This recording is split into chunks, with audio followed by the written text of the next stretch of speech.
on this one. Hey, black is evergreen, dude. Always in black shirt. Let's go. Vikram, when are you getting that blue tick? Very soon. Very soon? Yeah. Yeah, The maybe. minute you explain to me what ZAP stands for in this. What do you think about my wheels, man? Pretty neat. I mean, the 3XO is one of those vehicles that I think when it first launched, it sort of won me over on its practicality Yeah. and the fact that it's a nice premium compact offering. Correct. For those of you who don't know, welcome to Verified.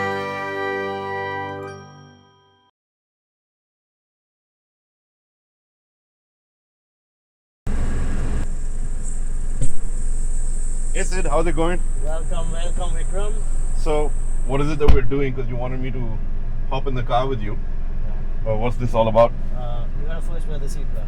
Okay, I'm buckling up. Safety first. Safety first. Got it. And I like how we kind of twin on this one. Yeah. Yeah. Hey, black is evergreen, dude. Always in black shirt. Let's go. So, for those of you who don't know, welcome to Verified. This is, I don't know what to call it. This is a podcast. This is a. It's a just- drive cast. It's a drive cast. this is why I have great friends. You know, they keep on bouncing ideas. They're on a roll. Meet Vikram, my friend for almost 20 years. Almost Yep. close to 20 Closing years. in on 20 years. Closing in on 20 years. On and off colleagues. On and off. Worked at different publications. Work together at different publications. Correct. How that works is a whole different thing that the publications also haven't understood. Absolutely. So, welcome to Verified Vikram. This is a Okay. series that I do with Sid and friends. Okay. Only verified people and popular people come on this drive cast. Well, I'm happy to be here. And what do you think about my wheels, man? Yeah, pretty neat. I mean, the 3XO is one of those vehicles that I think when it first launched, it sort of won me over on its practicality Yeah. and the fact that it's a nice premium compact offering. Correct. And the one that I have is the peppy one, is the fast one. Oh, you got the TGDI, is it? Yes, TGDI. And I didn't even have time to read the badges. Like, I'm looking around and just understanding, oh, it's the automatic, okay, great. I see you had it cooled down in this Delhi summer for me. Yeah, man, like it's got a cool color. I mean, like Yeah. some people like this color, some people don't like this color. I know for a fact my wife doesn't like this color. Yeah. But hey, I'm okay with this color. It's a cool color for, you know, Delhi Gurgaon summers. Yeah, it stands out. I think this bright It's a standout. golden orange yellow color is Crazy. crazy. Look at that Brezza, man. It's not even able to go. Urban Cruiser, Toyota Urban Cruiser. Oh, Gangadhari Shaktiman. Shaktiman. Wow. See, I didn't even know, like, coming back after so long, I thought it was a Brezza. It was an urban cruiser. My Yeah. bad. But that is the Indian automotive scenario. So, a lot of people who don't know this, Vikram is somebody who. Oh man, we had like the AC blasting here. Yeah, I know. Vikram is somebody who's a veteran automotive brand persona. I want to call you that. Okay. Brand persona. You're giving me a new title Yeah, man. after like, all these years.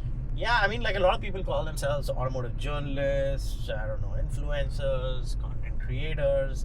But I think you've got a brand persona, Vikram. Okay. Thank you very much. When it comes to automotive, right?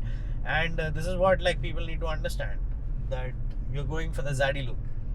Zaddy. Zaddy. If I'm a Zaddy, you're a Zaddy. dude. What's it got to do with the white hair? I don't know, man. Like, the silver linings playbook? I don't know, man. Like, but yeah, you know, this is what it's all about. Like, just casual conversation. So, Vikram, tell me like a little bit about your journey. You know, a lot of people have been seeing you on TV, writing articles, traveling to amazing places. How did the journey start for you? Like, you know, as an automotive personality.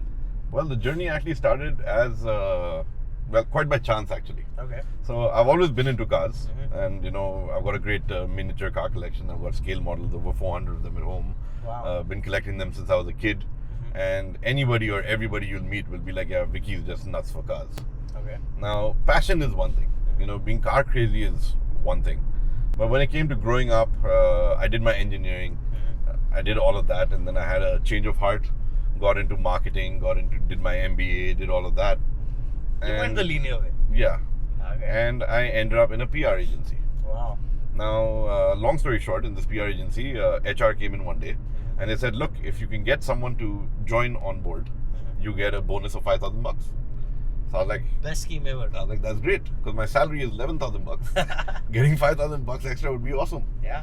So there was an opening in the office. Mm-hmm. I knew a guy looking for a job from a rival agency. Okay. Got him in, and sure enough, I got that $5,000 bonus. Great. Now this guy was really thankful for getting that job. Okay. And after a year, when he moved out of the company, he got an offer to be the Copcom of LML Vespa. He was LML Vespa. he was the last Copcom of LML, so he was there when it was sinking. Oh.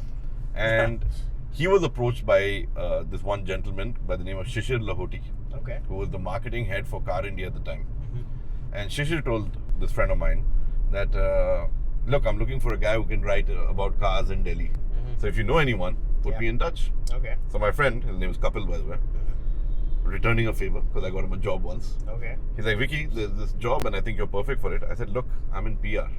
I hate journalists.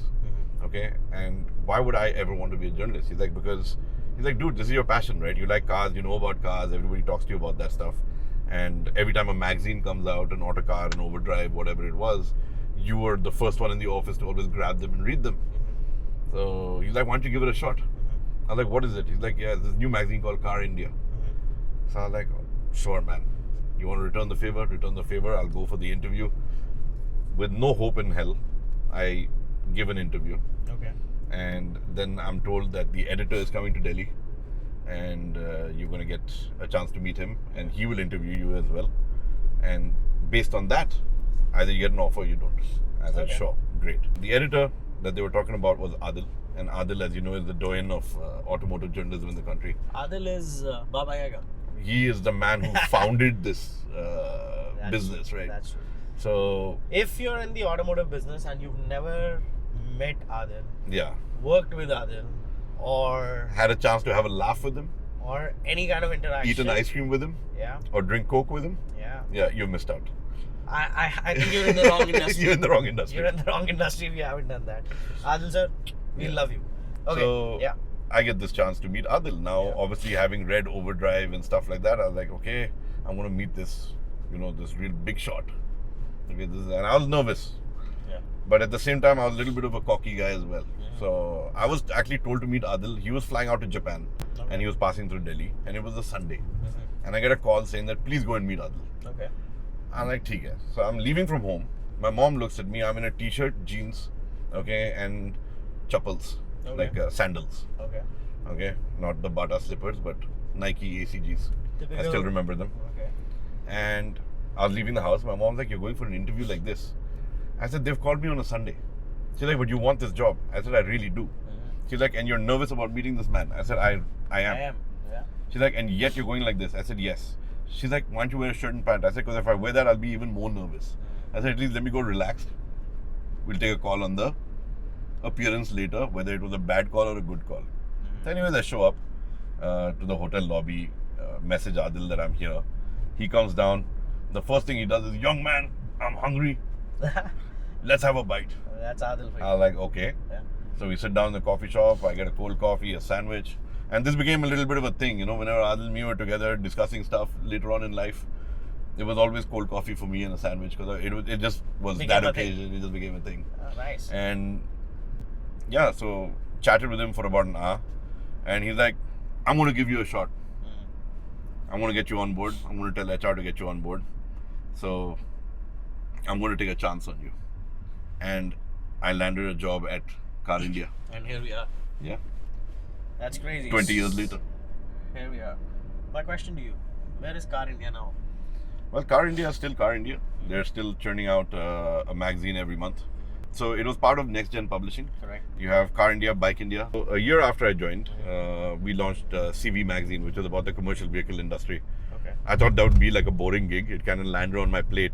But it was something really fun to do. Tractors, trucks. I got to drive big trucks. When Volvo was launching the double axle bus, I got to drive it at their factory. So driving buses is something that I've done, which I think is pretty crazy.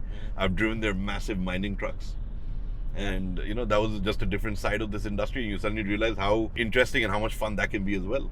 If you've done all of that, if you go to North America, they pay a lot to heavy equipment operators. I left North America. I lived there for a bunch of years. Yes, I want to talk about that with you. Yeah, you were in US. Yeah, I You're was in Daytona Beach, Florida. Crazy. That's where I went to college. Did you ever go And to Muscle Beach? We went to a lot of beaches. I remember. Definitely not Muscle Beach. No. Yeah. Went to South Beach, Miami. We went to a whole bunch, but Daytona was always my favorite. You know why? Why? Because it's one of the few beaches in the world where you can officially drive your car onto the beach, and then you can drive up and down on the beach. That is true. It's very cool. What did you drive there? A whole bunch of cars. So I think you know how. Well, my mom says it, and you know Indian moms with their sentiment. She's like, you've got cars in your blood. You know, you just attract them. Something or the other, you always end up in the right place with cars.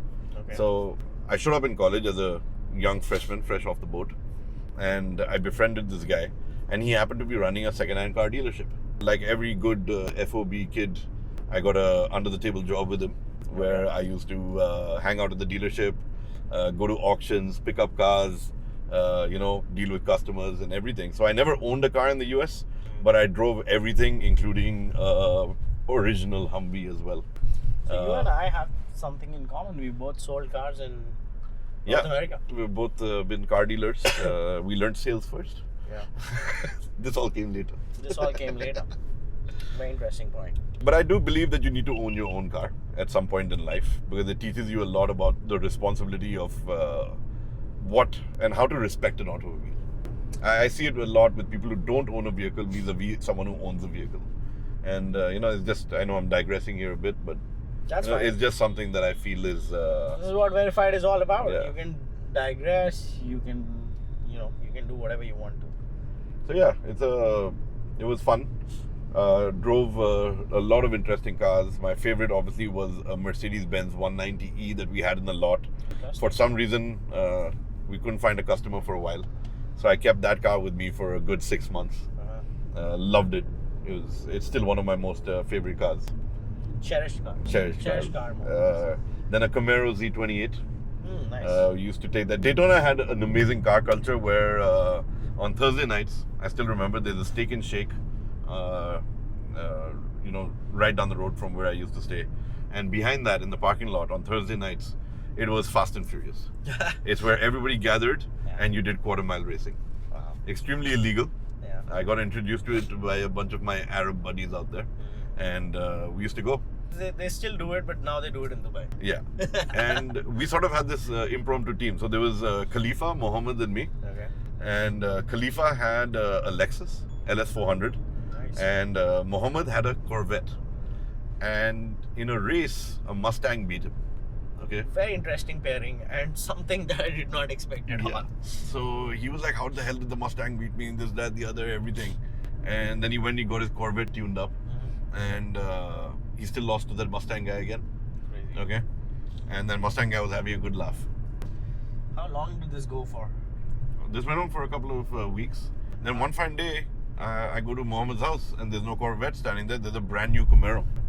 He's like, Vicky, this is our new racing car. I'm like, what happened? He goes, it's the Z28. It's got the same engine as the Corvette. It's just detuned. But I'm taking it tonight to get it chipped to the Corvette spec. So lighter body, lighter car, Corvette spec engine. High on power. High on power. That thing, oh my God, we used to smoke anyone and everyone with it. Well, some days you don't miss all of those things because now we live in a very different world now. Very different world. Right? You still have like the enthusiasts. I can tell you that for sure. Like in North America, you still have those enthusiasts still tuning cars. That culture getting their hands dirty. That culture never became commonplace in India because car tuning, upgrading your car, modifying your car is still a very, very rich man's passion in India. And what's the middle class passion? Tinted windows. Middle class passion is chrome. Chrome. And kitna deti hai? So a lot of people, I'm pretty sure, did not know this about Vikram. No. That So he's been places, man. Like illegal street racing. I'm confessing a lot over here. Yeah. Well, this is what it is. People want you unfiltered. They want to know more about Vikram the person. You also had like a love for Mahindras and Jeeps. You still do. Yeah, absolutely. Right? Where did that originate? We're in a Mahindra 2 today, so that's why you're a little happy as well. Probably. And I kind of wanted to do this as well because I know that you like Mahindra vehicles. I've been a Mahindra owner, you've been a multiple Mahindra owner. Yeah. So this car was just kind of apt for doing this edition of Verified. How did the love for Mahindra start for you? She said when you come from a middle class family, my dad was a government employee. He was a scientist with the Indian Council of Agricultural Research, so a senior scientist at that. Okay. And my mom has been a teacher all her life, so she used to teach Hindi, and so very middle class, mediocre beginnings, very humble beginnings for the family. And there was me and my brothers who were, obviously just chilling, but didn't have a car, didn't have a scooter even back then. And dad used to have the official vehicles that was designated to him from the office. And there were Jeeps. And one of them was an old Mahindra CJ with a petrol engine. It had a 3-speed gearbox, 4x4, Wow. and a petrol engine. Wow. And that Jeep was my favorite thing. It used to have its own trolley as well. And sometimes on the farm, I used to sit in the trolley and go around. And it was a lot of fun. So growing up around that Jeep, that smell of that Jeep, I can still imagine it. And it was a pretty amazing thing. I remember it breaking down all the time. Fixing it. It smelled of petrol and oil. That was, like, according to me, that was the world's best perfume smell on the planet. Yeah. I love that smell. I think a lot of men are just addicted to that smell. Yeah. Right? And I know exactly what smell you're talking about. So Guys, there was that Jeep. Here's a PSA for you. Don't get addicted to cigarettes, alcohol, drugs. Get addicted to gasoline. Yeah. Oil. Yeah, go ahead. You were saying. Yeah, so there was that Jeep. The other vehicle that was there was a Matador, a Force Matador. Okay. Yeah, that's what I mean. It was called Tempo. Yeah. Tempo Traveler. Tempo, No, not Traveler. The company was Tempo, and you had the Matador. Yeah. I still remember the logo, the big chrome logo. Yeah. Was So crazy, you had the Matador, you had the Jeep, and these were the only vehicles that we had access to every once in a while. It was not like they were for dad to use. It was on official trips and stuff like that. Got it. We used to get a couple of rides in them. So I think that was there. And sure enough, went to college, got my hands on a ton of SUVs in the US, got to experience a whole bunch of off-roading over there as well. Like I said, you did it all. You drove on a beach, you went drag racing.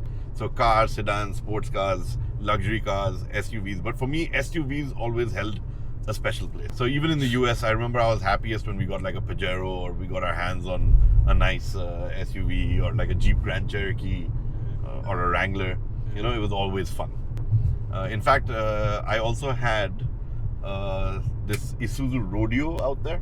Wow. Sadly, it's a vehicle that's never come to India. There are a lot of vehicles that Yeah. have never come to But India. a very cool looking SUV at that. That was a fun SUV. And a Suzuki Samurai, which is basically a 3-door Jimny of its era. Yeah. It looked like a gypsy. So it had that little bit of an Indian flair to it, and I loved it. So that's where the love for Jeeps flared in. Yeah, that's where it stemmed from. When I came back to India, my older brother had already come back from the US, and he was working over here. And in Kode, where we grew up and where mom and dad were living at the time, Manu, my older brother, had gone out and bought old Willys. Okay, low bonnet. Okay. Okay, obviously we didn't restore it, but we dropped a Mahindra diesel into it, a Peugeot. Okay, nice. Engine out of a 540. It had 4-wheel drive. It had a 3-speed transmission. We put bucket seats from an Innova in it, and we had this like sort of our own home-built SUV, like our Jeep, like our 4x4. Our very own Jeep. Yeah, it had a top speed of 60. Okay, but it could go anywhere. It could crawl over a tree if we had to, and a lot of fun. So we enjoyed that open Jeep, and I think that Jeep thing just sort of fit our persona. Where me and my brothers were all 6'2". We're all big guys. You're still 6 foot. Yeah. Yeah. And that's what I was saying. And I think it just goes with the kind of personality that you have, and that SUV thing kind of stuck. And sure enough, over the years we've experimented. Bought an MM540, bought an MM550. I had a Scorpio, like one of the first earlier gens. We had a Bolero in 2001. I remember your Scorpio. Yeah. I was in Car India actually Yeah. when I bought the Scorpio, Yeah, I remember that. and a tree landed on it.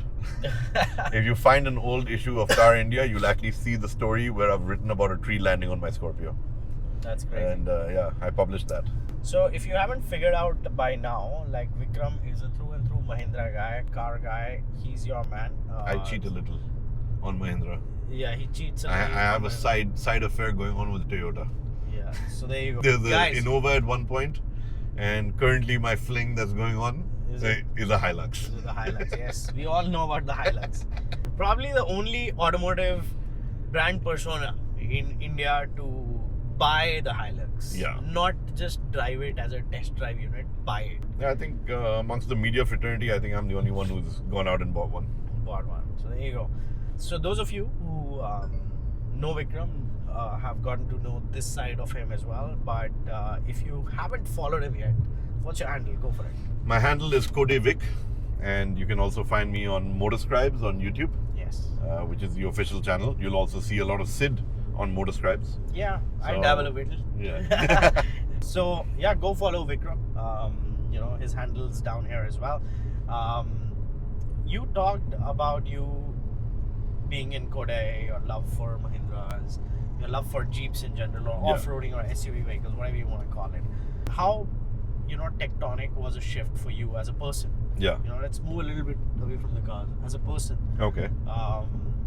to move from Kodaikanal to US and then to Delhi, Gurgaon, Pune, and now circling back to Kodaikanal. How did that entire story go about? With Kodaikanal to the US was very easy. I studied at Kodai International School, a nice premier IB school. Now I know that there's an IB school just about every corner in India.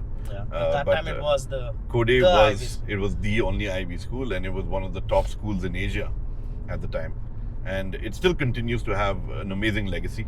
The school's phenomenal. My daughter goes to school there, and that's where I went to school. And it's very American in culture.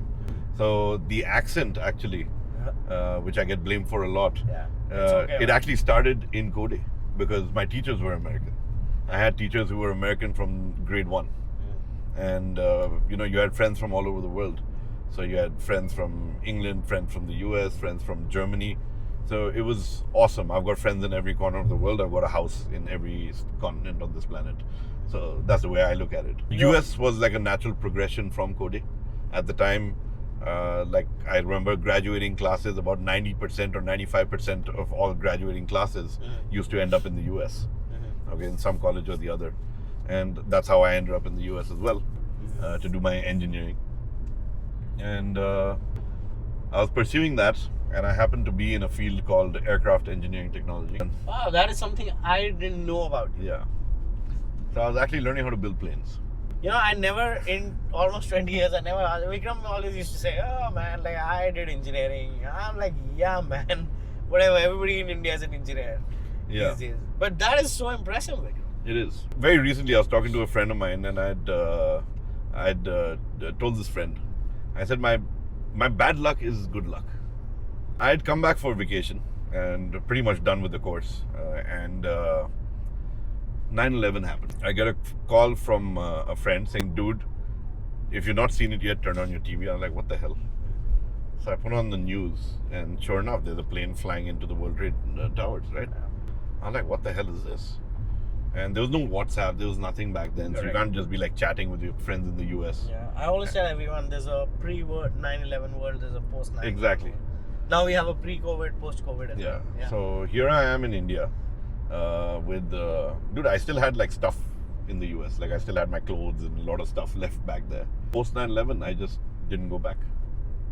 I was in touch with friends. A lot of them were like, look, we're not getting jobs. None of us are getting placed. We're all international kids. Some of my friends were interviewed by the FBI. And every one of them was just like, they're like, dude, if it's not all important, don't come back right now. And that was it. And that was it. And then the I dabble was like- with Delhi, Gurgaon, PR, So cars. friends over there who had studied aircraft engineering were working at Starbucks because they wanted to stay on. Some of them worked, like one of my closest friends out there, he worked as a janitor at Daytona Beach Airport, just to stay back in the US. and then he worked his way up. Now he runs his own management consultancy. Nice. He's done really well for himself. But, it was a struggle. You got to send him this video. I could have gone back for that struggle, but I think, You chose. I was here, mom and dad were here. They're like, you're not getting on a plane. I had a ticket back to the US, and I just never flew back. You chose India. Yeah. Now you're back in Korea. Yeah. After the entire circle, you came back to Korea. You have a beautiful farm there. Yeah.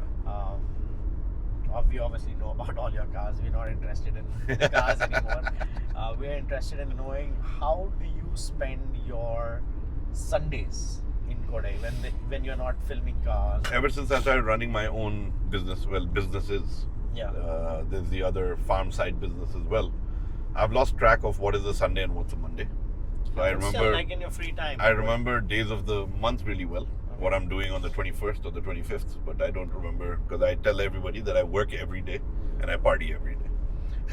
So That's a good way to look at it. that's my schedule.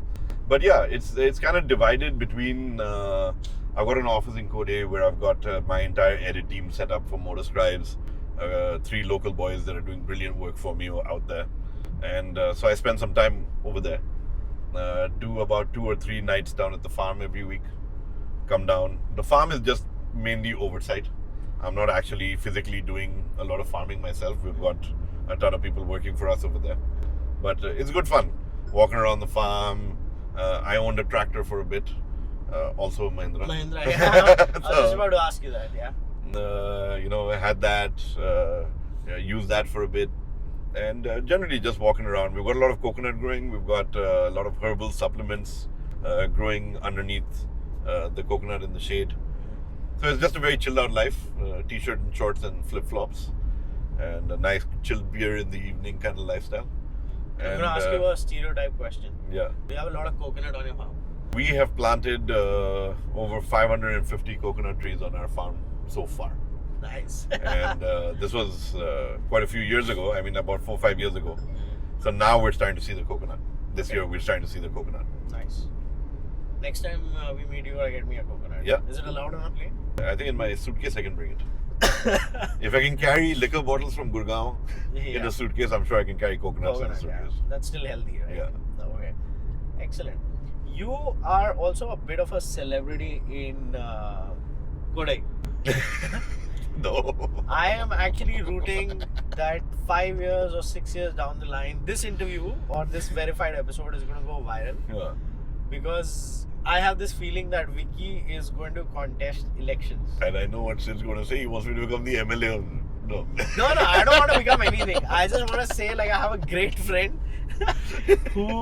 who's now a big time politician in Koday. But I know that you get a lot of love from the people of Koday. Yes. We've seen a lot of your pictures, the locals celebrating you. You've generated a lot of employment there as well for people. What made you do that? Like, you worked in the car business, or like I would say as a brand persona in the car industry for so long.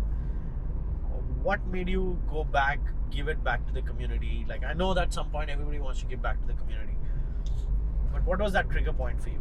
So that trigger point for me was actually sheer desperation. So while the farm was there, and when Dad was around and he was hiring, the staff that is there, we still keep every one of them on payroll. Who was there from Dad's time, they still work for us. Never fired a person at the farm. And in Koday, with trying to build out Motor Scribes and being located in a remote place, you need to have everything at your disposal. In Delhi, you can still find a freelance editor, you can find a cameraman to come in for the day, but I didn't have any of that happening over there. Right. So I was like, man, I'm just going to have someone of my own.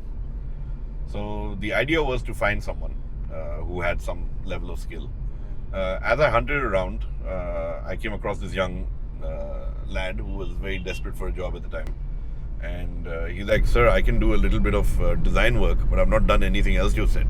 Yeah. And I was like, you know what, I'm tired of looking. I'm like, this is not rocket science. Yeah. This guy's young, he's desperate, he really wants to get in on this. Needed help. I needed help. I said, maybe this is what it's meant to be. And I hired this kid, his name is Nelson. And he's now been with me for 4 years. And if you meet him today, you'll be like, yeah, this is not some, He's a great kid who guy. grew up in the slums of Koday. Yeah. But yeah, with Nelson, we just sort of kickstarted this journey, and he was this bright kid. Started self-teaching himself a lot of the stuff. Obviously, we had a language barrier because my Tamil, despite having grown up in the south, is still laughed at by locals. I'm sure. I get a lot of the pronunciation wrong. Yeah. Tamil's a tricky language. Yeah, it is a tricky language. Yeah, so you have to be careful with certain words. Yeah. Okay, because a slight twang twist and it'll be a different word altogether. Correct. Anyways, between my Tamil and his broken English, it was a pretty good match in that sense, and he got the brief basically, and then he took off from there. Then I had him hire more people.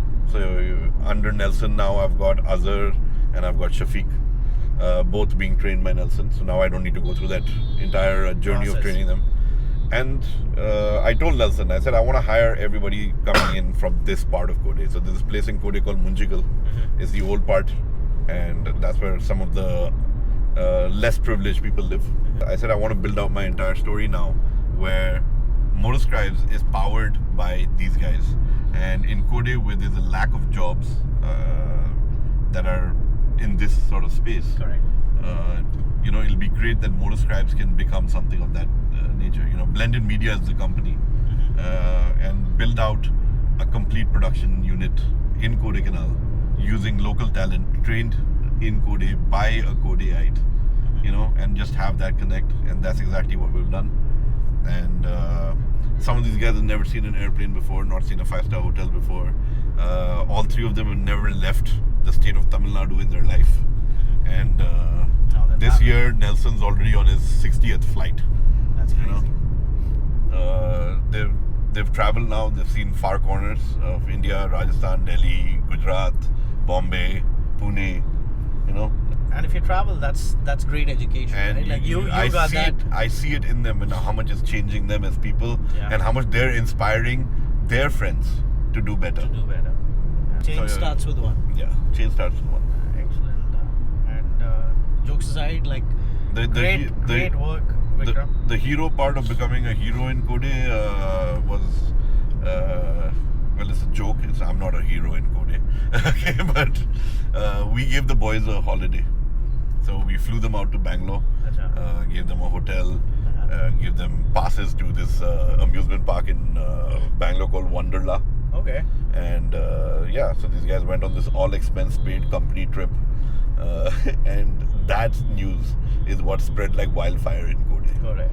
Because suddenly everybody knew about it. Like the local baker was stopping me and my brother and asking us, he's like, did you guys fly the boys out? They're all young boys. Nelson, these guys, they're all like 22, 23. Correct. And very young in that sense. And today in a ever-changing world, the world that's kind of AI driven, Yeah. I would say it's very tough to find jobs. Yeah. And if you're not in like the metros, even in metros, it's so tough to find a job. To generate employment in a place like Kode, commendable stuff, Vikram. These are the stories that a lot of people don't know. They see the high flyer Vicky going. Yeah, I mean the other side that they don't know is that we have also learned a talent. We've learned what the internet can do for a business. Correct. We've learned what content can do for a business, even a local business. Correct. And Manu and me talk to a lot of local shops in Kode, local brands in Kode, and we're always talking to them about supporting them on their social media journey. So there's a couple of companies, not companies, but stores in Kode that work with us. So there's a coffee shop called Cantina. We do all their social media content for them. We shoot it, we edit it, we give it to them. Obviously, all these guys, they can't pay premium rates. Correct. We do it at a very preferential Kode rate, as Manu and me like to call it. It's just the give back to society rate. Correct. And we're just helping these local friends, people, families that have been there for a while. There's an old pizzeria in Kode called Cloud Street. They want a lot of content now, so we're talking to them about doing stuff for them. There's this other friend of ours, his name is George. He runs the pizzeria called George's Pizza. Okay. George's Kitchen, actually. Okay. And he's great. He went to Kode school. He's Is he your batchmate? no. Okay. He's class of 1965, dude. Wow, I was not even born when he graduated. That's crazy. Okay, and if I'm right, I think he's Canadian. Oh, Okay, amazing. but settled in Kode now, lives there with his wife. They do a lot of dog rescue and stuff like that, and he's got this amazing pizzeria.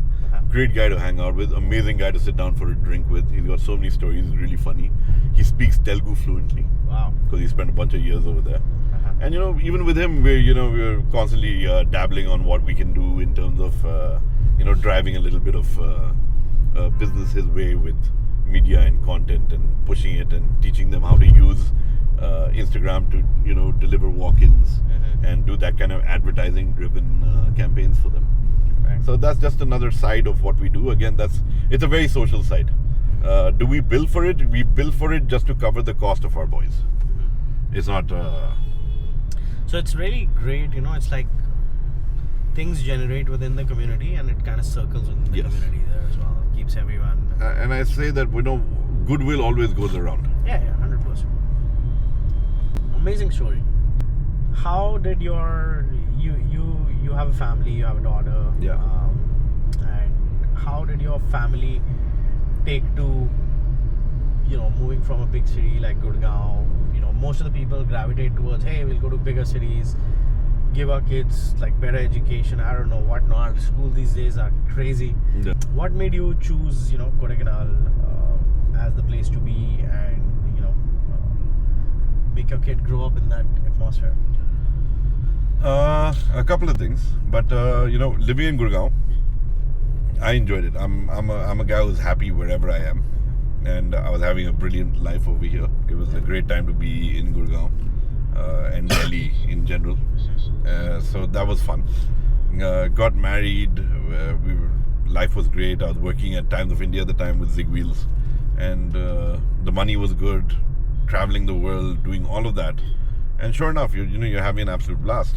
But then the time for a job change was coming up, and we were moving to Z at the time, and I was also thinking about the fact that it'll be good to sort of maybe have my own place, and property rates in Gurgaon were through the roof. Yeah, man, they're still through the roof. They're still through the roof.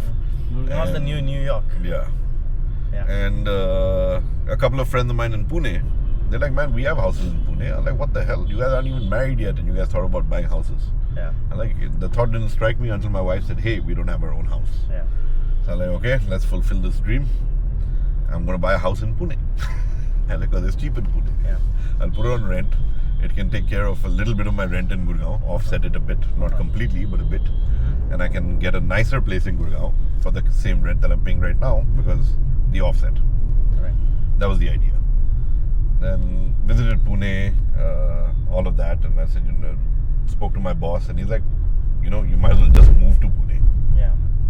If you're going to be buying a house here and all of that, I'm based over here. The head office is Pune. You might as well live in Pune. I'm like, that's a really good idea. So I came back. I floated that with the family, and they're like, you know what? Let's do that. Yeah.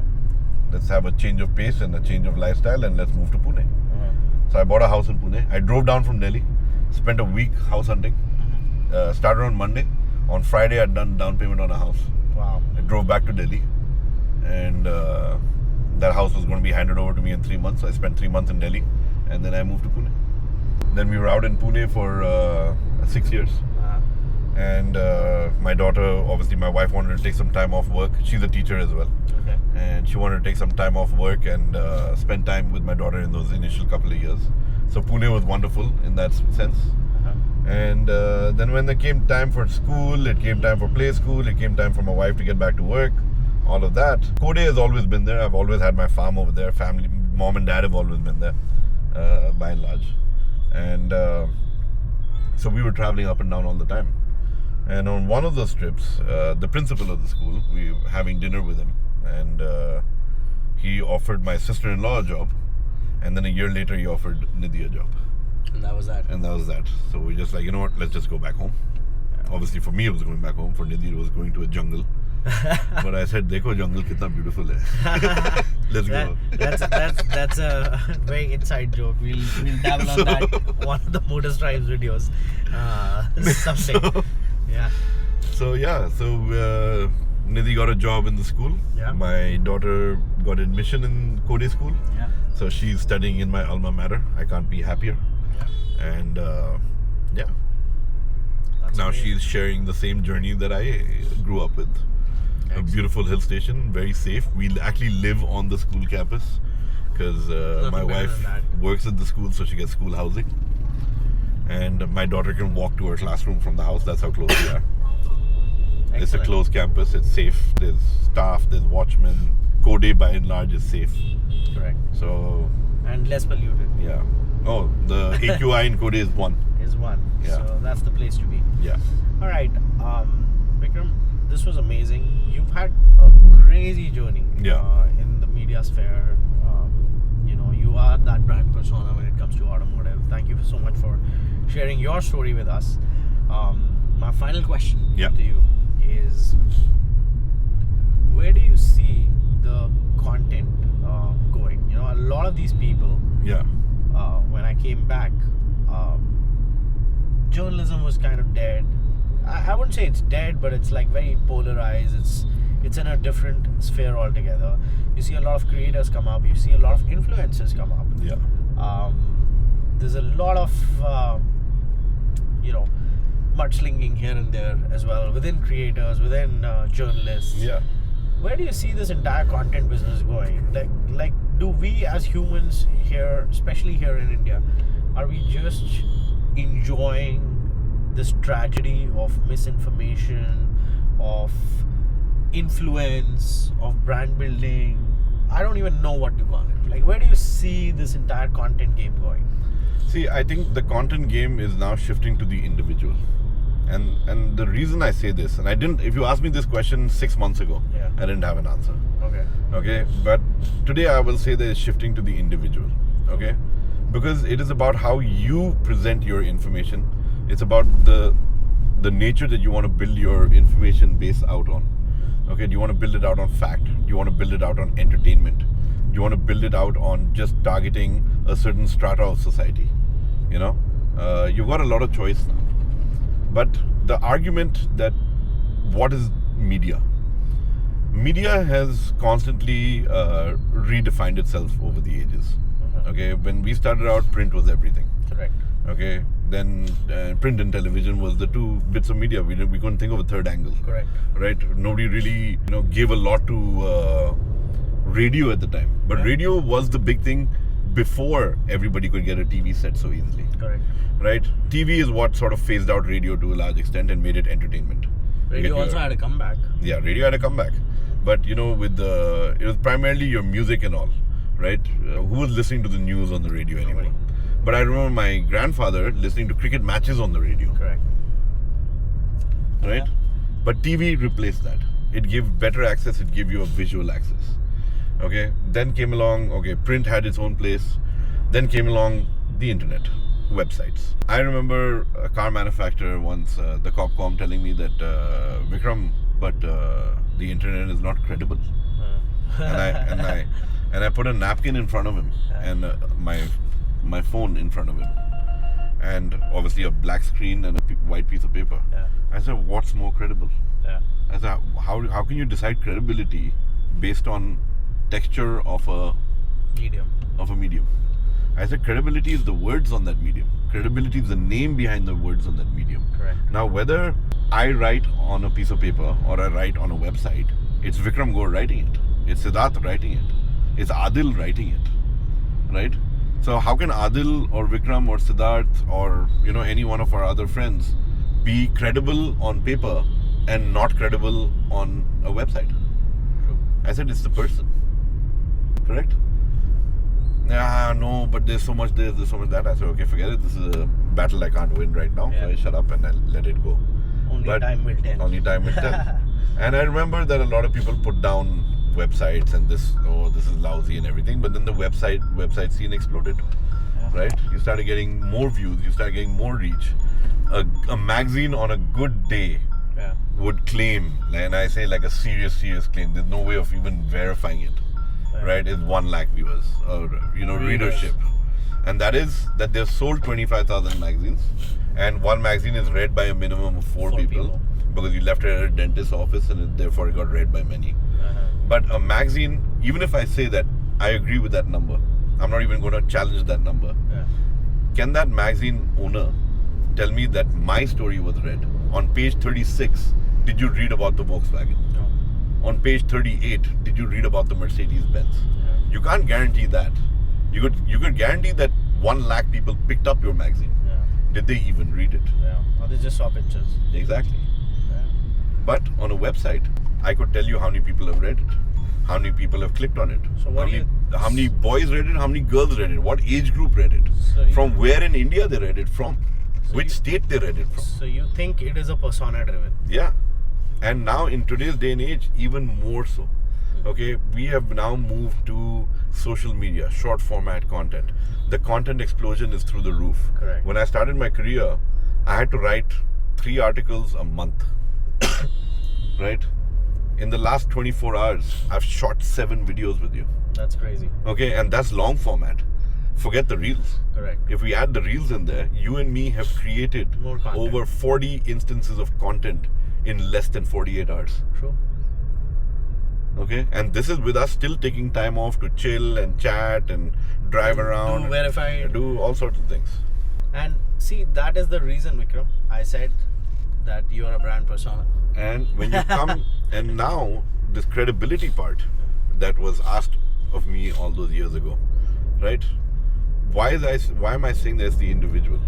Because look what happened when we had this 4-day war, so to speak, that the media sort of just blew up. Correct. You have personalities like Rajdeep Sardesai saying that we have attacked Karachi, Yeah. which was not true. Yeah. These are your big brand name people out there, right? Who are so hungry to remain in the spotlight because they're just bound to television as a format for their fame. And they will say anything. They will say anything, right? So you need to find the people to follow. You need to find the right voice that you enjoy, right? And that is what your following is.